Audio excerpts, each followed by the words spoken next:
काही राहिलेला नाही. अशा प्रकारची कलियुगाची आपल्याकडे वेळ कमी असल्यामुळं तारकाईनं आता सुरुवातीला पुढचं आपलं आहे. तर अशा कलियुगात आणि त्यावेळी सुद्धा रावण कुंभकर्णाने असुरांनी हा पृथ्वीवर भिक्षाट मांडलेला होता. वो ब्राह्मणांचा छळ होत होता, सज्जनांचा छळ होत होता आणि अशा परिस्थितीत ते पापाचं ओझ तो भार होईनासा झाला. म्हणून भुजने भारे रमणा दशवदन शेषम मुक्तक्षोरा भूत्वा रूपमातरं दिवीर्यं निरसात्मकास्य भुजने भारे रमणा दशवदन मुक्तक्षोरा रावण कुंभकर्णाने असुरांनी या भूमीवर भार केलेला होता, पापाचं ओझ वाढवलेलं होतं आणि म्हणून ह्या धरतीला ह्या भूमीला गायीचं रूप घेतलं आणि देव ऋषीमुनी ध्यानाबरोबर घेऊन पहिल्यांदा ती सर्व ब्रह्मदेवाकडे गेली. कारण महाविष्णूंकडे जायचं तर कोणीतरी मोठा माणूस पाहिजे, जाणता माणूस पाहिजे. म्हणून प्रथमतः ब्रह्मदेवाकडे गेली आणि ब्रह्मदेवाला हे सर्व गाभारानं आपलं सांगितलेलं आहे. तेव्हा ब्रह्मदेवाने त्यांचं सर्व म्हणणं ऐकलं, थोडा विचार केला, डोळे बंद करून ध्यान केलं आणि त्यांच्या लक्षात सर्व परिस्थिती आलेली आहे. रावणाच्या काळात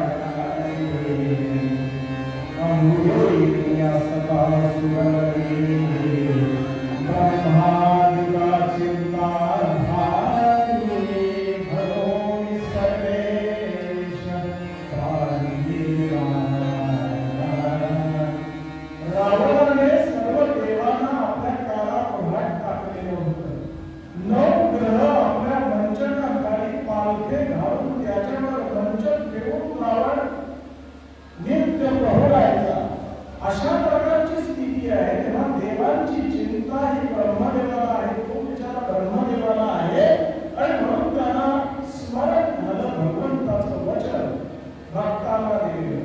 यदा यदा हि धर्मस्य ग्लानिर्भवति भारत अभ्युत्थानं धर्मस्य तदात्मानं सृजाम्यहम् परित्राणाय साधूनां विनाशाय च दुष्कृतां धर्म संस्थापनार्थाय संभवामि युगे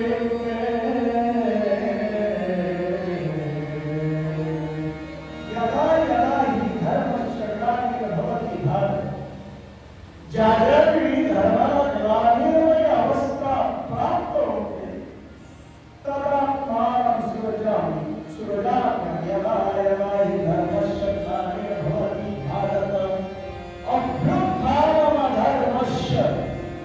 अधर्माचं प्राबल्य होतं तेव्हा धर्माची पुनर्स्थापना करण्यासाठी, दुर्जनांचा नाश करण्यासाठी आणि सज्जनांचं रक्षण करण्यासाठी युगानुयुगे अवतार घेत असतो. हे भगवंताचं वचन आठवलं आणि ब्रह्मदेवाने सांगितलं आता आपण भगवान नारायणाला महाविष्णूला शरण जायचंय. आणि म्हणून सर्वांसोबत घेतले ब्रह्मदेवाने. गायीचं रूप धारण केलेल्या त्या पृथ्वीला घेतले, सर्व देवाला घेतलेले आहेत, ऋषीमुनी आहेत आणि क्षीरसागराच्या तीरावर जाऊन त्या शेषशायी विष्णूंचं स्तवन करायला सुरुवात केलेली आहे.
केला मार्ग लोक नगर मार्ग लोक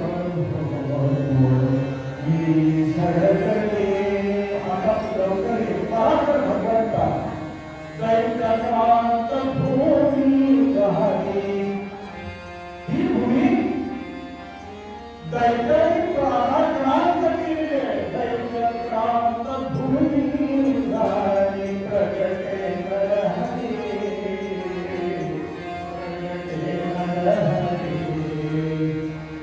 आणि लोक सुद्धा कसे वागायला लागले त्या कलियुगात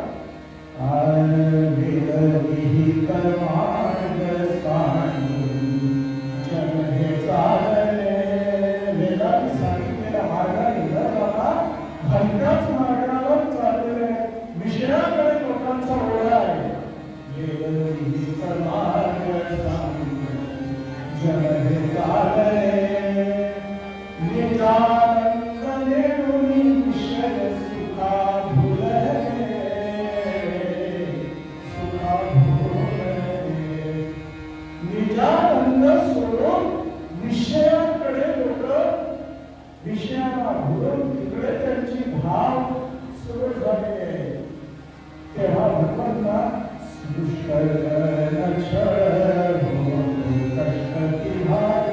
तिथे सज्जनांचा क्षण होत आहे यास्तव दुष्ट लोकांचा संहार करण्यासाठी असुरांचा संहार करण्यासाठी तुम्ही पराचरा आणि नरावतार घेणी भक्तवत्सल श्रीहरी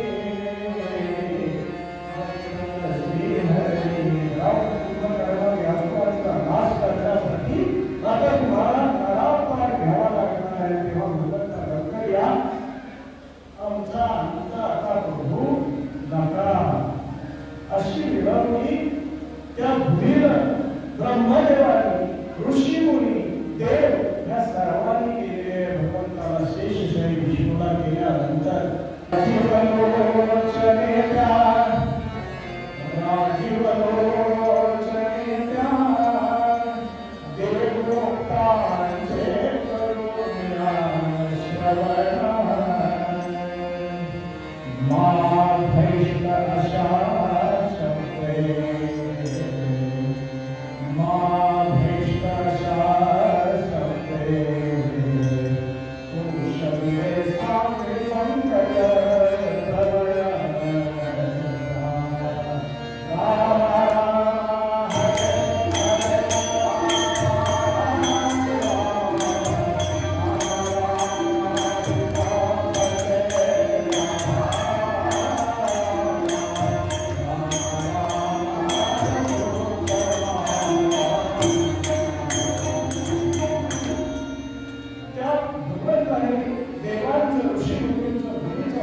चक्रे कंधे सुंदर ई मत बंधु